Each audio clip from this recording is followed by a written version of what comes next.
what we want to be accomplishing? Let's test that, because it's easy to set and just keep going that course and nobody ever really addresses it. So you want to keep, is this where we want to go as a family? Cash flow. What is our income sources, and where are the risks and opportunities to impact that? And then obviously the spending, where are the risks and opportunities to impact that? An interesting thing here, when we think about cash flow, even in retirement, especially in retirement, we think about spending, right? And a good friend of mine, I think I quoted in the book, is Paula Pan. She says, there's only so much frugaling you can do, right? You can't, it's not the biggest lever that you have to impact. Even in retirement, really, the income side is unlimited if you're creative about it. And then resources is your net worth statement. I love the net worth statement. It is a great dashboard to make decisions on how you allocate your resources or your free cash flow, assuming you have it, in alignment with where you say you want your family to go. And there's a whole laundry list on your net worth statement, from tax diversification to cash reserves, that you want to make sure you're rechecking consistently. And then obviously identifying what risks you might have in your life, and then how do you mitigate those or eliminate those if you're able to. And then legacy, which is the pretty one. Interesting thing with legacy, even with extremely wealthy people, most of them aren't really super excited about giving a lot of money to their kids. It's whatever is left over is, and I deal with this a lot in terms of people that are such good stewards that they're going to end up dying with a decent amount of money. And I always challenge them, would you rather have your kid get a check? Why would you not spend some money now, pay for everybody to go someplace, be part of it, and spend it on experiences rather than just having a ton left over later on?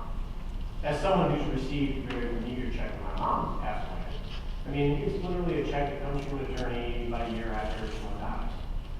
Well, wouldn't it be better to spend money on creating experiences and opportunities to mentor your children or your grandchildren? They're going to remember that forever. That's a better legacy, in my opinion. And then, if you're going to be agile, you have to have a rhythm of how often should you be having little conversations and reviewing the standards. And this is the rhythm we use. We have 2 huddles where we're going through a standard care and deciding what the next action items are. And then we have 2 smaller meetings where we're checking out the progress.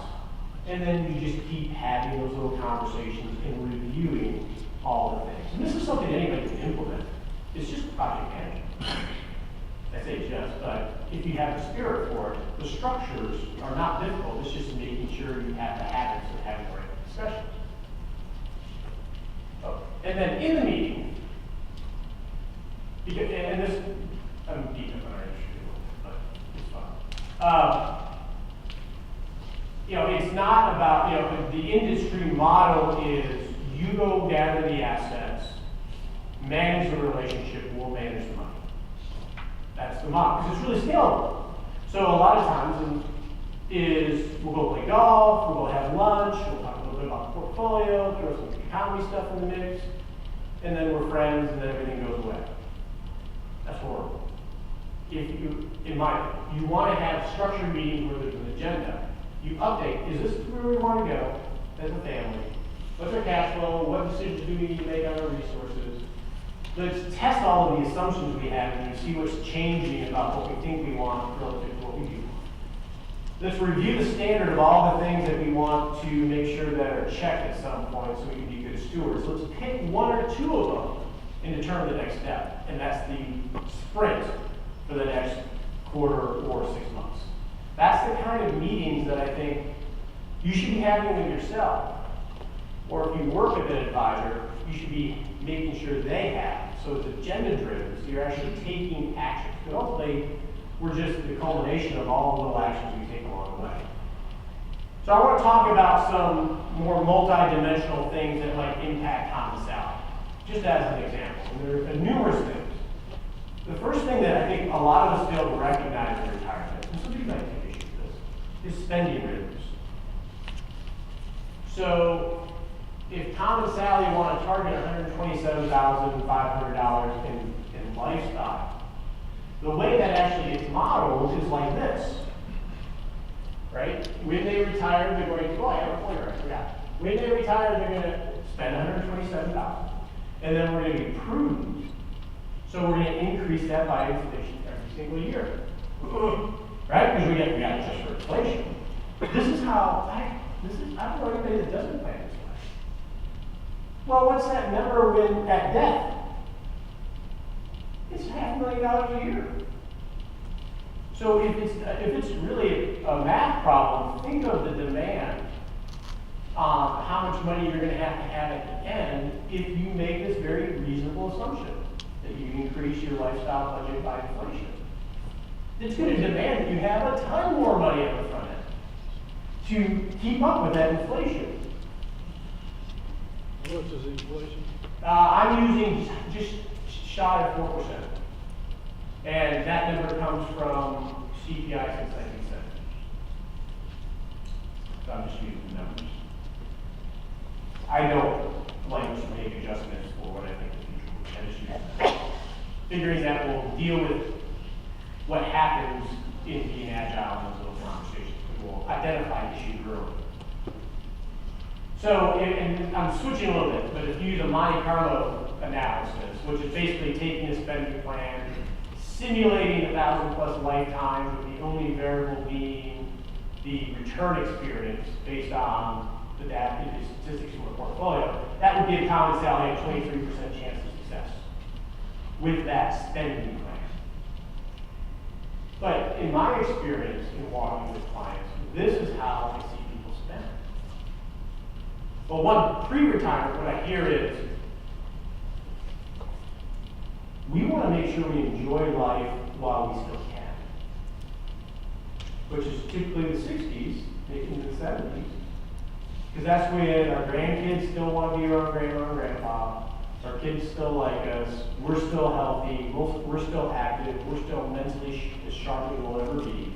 So we want to have some go-go and a go-go early in retirement. And that usually, I'll go through these. Then we have a slow go, and then sort of what our parents, our grandparents retire on. Like my grandpa's too. So the go-go years are, that's early part of retirement. I see it anywhere from 10 to 15 years, if you assume a 60-year-old. I have a client right now who's 75, and she scares me because she is just going and having a blast. But we planned it this way. If we had planned the other way, she wouldn't have been able to be doing everything that she's doing now. But you're healthy, you're active, you're engaged, you're ready to live, and last about 10, 15 years in my experience. The slow go years are that mid-retirement, we'll call it from, say, 75 to 85, where maybe everybody's a little bit different here, obviously, where I'm done traveling, my grandkids are grown up, I can see them periodically. You settle into a more natural rhythm of life after you were able to do all the things you wanted to do, and you're settled in. And then you get the no-go years where, okay, I'm ready for the park bench. From a spending standpoint here. So let's just make an assumption. Let's say they spend the $127,500 until age 75. So they got 13 years of go-go. And then they slow down to $100,000 for 10 years. And then they really settle in and go to those no-go years. All right, so you can see, if you're using that simple math calculation, the net present value you're going to need at the beginning is going to be a lot less, because there's a lot less demand. We're still factoring for inflation. And we rerun the exact same Monte Carlo, and we get to 61% probability of success. Not there yet, but that's a heck of a difference with that one more nuanced way of thinking of spending. So that's one way you can be a little bit more multidimensionally to hopefully live a better life. Because we're all trying to make the most of the life we have. So another one is, okay, what does retirement mean? Fred and I were talking about this with the retirement crisis on the drive here today. What does retirement mean? Traditionally, we think of retirement and it's treated like it's a light switch. You're working, saving, working, saving, working, saving. Freedom. A more nuanced way is thinking of it like a dimmer switch, where it's not binary on off. There's somewhere in between. So I survey the podcast audience, and from a demographic perspective, they're a lot like all of you. So 70% when I ask them, what's their concept of retirement? What excites them about retirement? By far, it's not working. In fact, half of them want to work. It's time freedom. I want to have the time to pursue my own interests. I don't want to have to run so much. I want to stop traveling. They value time freedom, not the absence of work. But we all grew up, for the most part, thinking that it was one or the other. So I coined this term called pre-retirement, which is mastering the in-between, which is basically working on some level. So if you're going here, what could you do to earn an income? A lot of times substantially less than what you earned in your career that would give you the time freedom you value. And here's what I've seen just in practice. Gets you the social interaction that we all need that sometimes can go away in retirement. Because all your work friends go away, for the most part. Gives you the social interaction. It gives you a reason to get out of bed, which is really the purpose of life. It's one of the biggest determinants of happiness is why am I getting out of bed? Who am I going to talk to? And it gives you some level of income. What is currency in a negotiation in your life to maybe buy you getting out of the rat race earlier, or not making the sacrifices that I talked about earlier. And I like this one. This one actually is underrated. It gives you financial flexibility. Because one of the scary things about retiring is, man, my income goes away, then the big recession hits, and I'm 2 years into retirement, my professional network is atrophied, my skill set is atrophied. I sure don't want to get up and do all that anymore. And now you have a lot less flexibility to pivot if life throws you a bad hand. Whereas if you're doing some type of pre-retirement, you have social network, you're still in the game, you have some opportunities to make adjustments, if not let the whole thing blow up. So if we add in spending rhythms along with $25,000 a year for 5 years, combined for both Tom and Sally, not making them save more, not making them take more investment risk, still getting the go-go years, statistically, we're in the sweet spot of what a confidence level would be. Now, I'm not saying you do these things, but we should be talking about these things. We should be figuring out, are these levers that we want to actually pull to create the life that we're actually excited about? So those are two examples. Okay, I want to talk briefly about portfolio risk. And we'll pivot examples a little bit, but I think this is an important one that we don't get. In accumulation, which pre-retirement we've all been in, what are the things that really fuel accumulation when you're saving and investing? Well, you're really long-term, right? I remember in my 20s, I was so excited about investing in emerging markets and embracing risk, and like, hey, I have forever, I hope it goes down. Right, so really long-term. That benefits accumulation. We're making some type of consistent contributions, right? That dollar cost averaging, remember that whole concept? Right, when the markets go down, you're buying bucket loads, and then when the markets go up, you're buying thimble shares, so over time, mathematically, you actually outperform your managers, assuming you're diligent. So we got consistent contributions. This is what we don't think about. We have growing earnings, or some earnings. So the market goes down, it doesn't matter, I'm still working, I'm paying for my family. There's some security emotionally there. And then volatility is our friend. So this is the attributes that really help fuel your accumulation. When you retire, or near retirement, well, we're not so long-term anymore. So even if you're 60 and we're assuming you live to 90, That's 30 years. That seems really long-term. Statistically, it's not long-term at all. Not at all. And especially if you're not contributing and you're actually doing the exact, you're doing reverse dollar cost averaging in some form where you're taking money out every year. So now what happens is, when markets go down, you're selling bucket loads of shares to get the same amount of income you might necessarily need. So it changes the dynamics and can really blow your retirement up. You don't have any earnings, so emotionally you feel a lot more vulnerable to the world.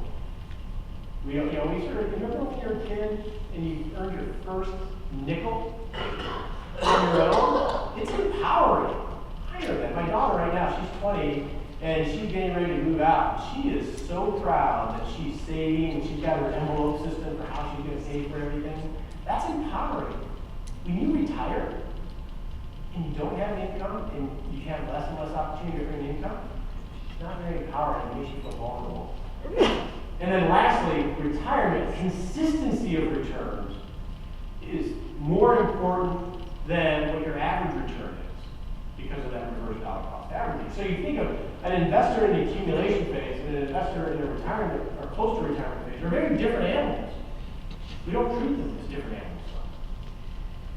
Because what we do in the industry as a best practice is something called a risk tolerance questionnaire. Everybody's probably filled one out, right? You fill out questions, and based on those questions, it creates a pie chart. I'll go to that in a second. But let's examine this word tolerance for a second. Okay? Capacity to endure pain or hardship. The act of allowing something. That works in accumulation. So you fill out a risk tolerance questionnaire. What's happening in the background is it's scoring you from like 1 to 10. It's getting a risk score in the back end of it. And it's going to determine what your asset allocation is.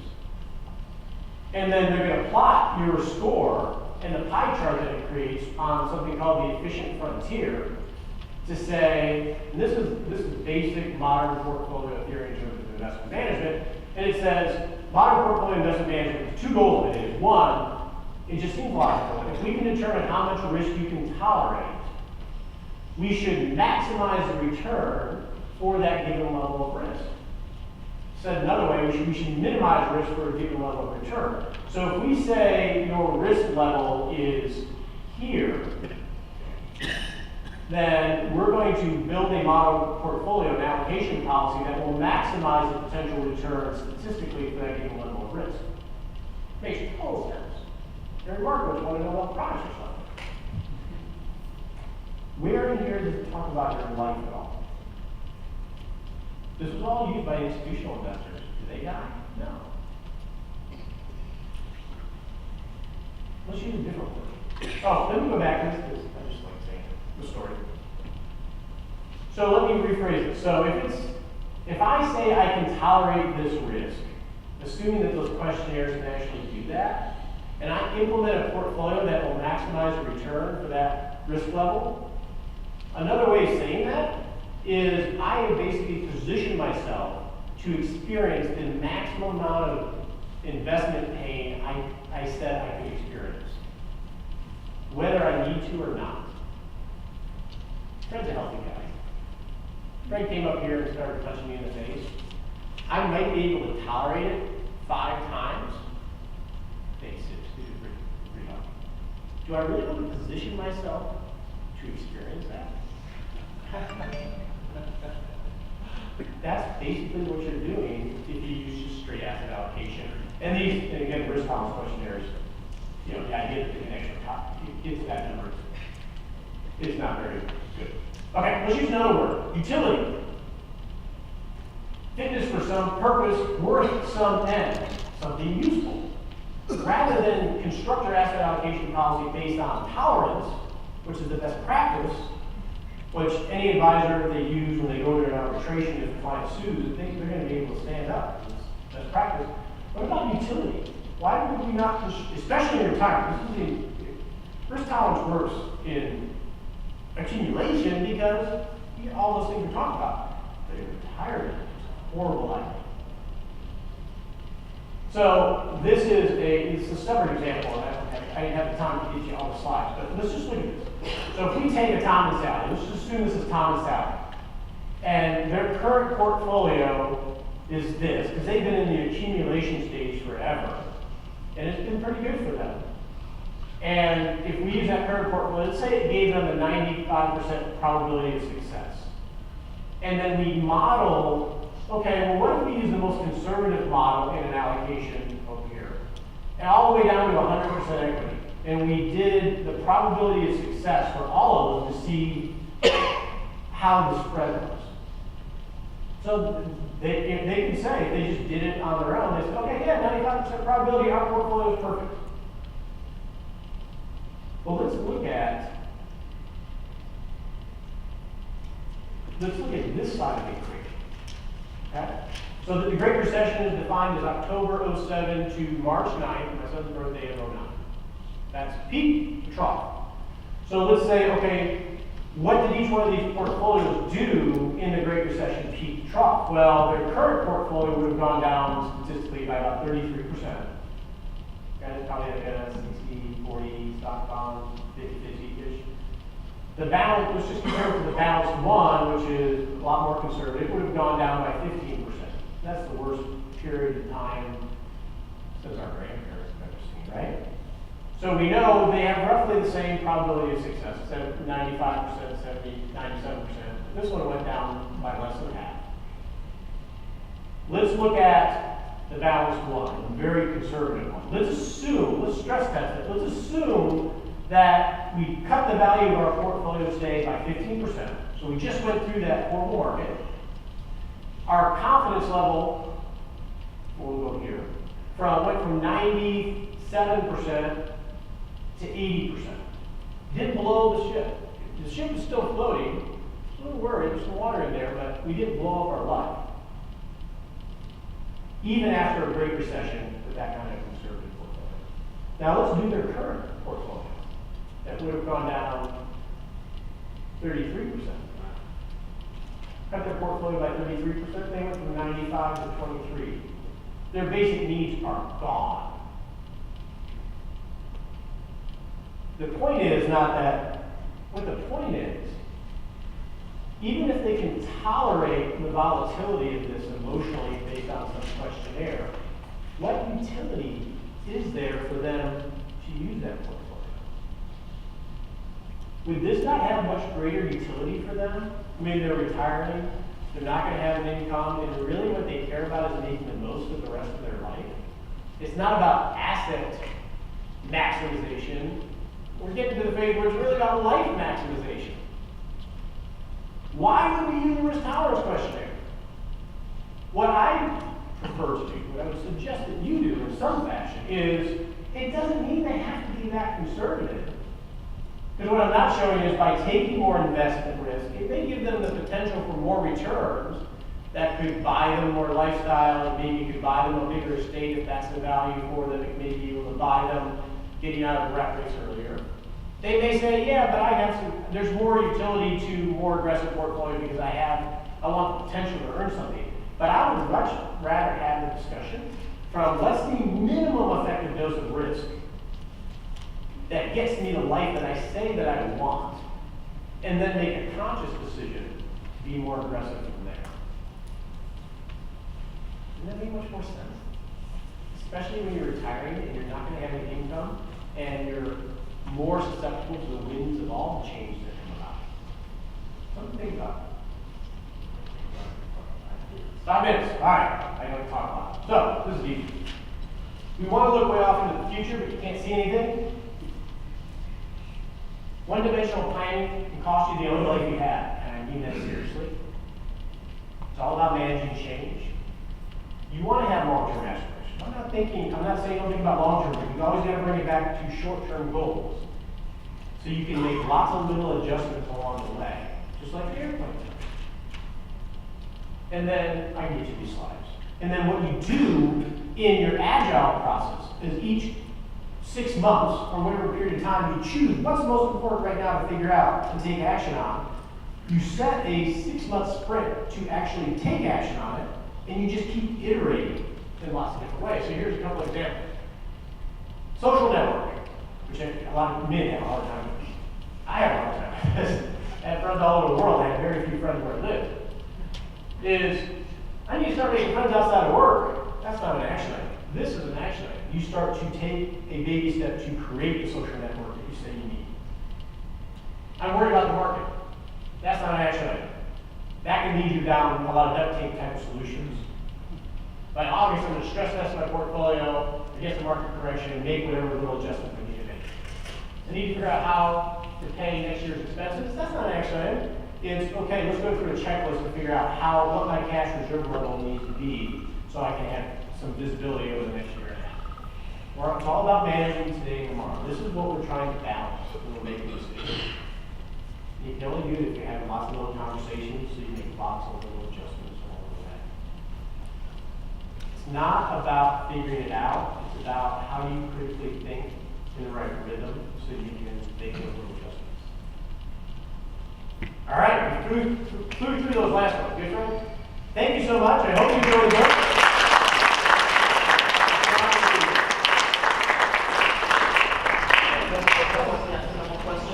Two questions. Yes, sir. Could you define your acronym ARM, ARM? Agile Retirement Management. I'll be around if anybody wants to noodle around with this. Give Roger a big hand once again. Thank you.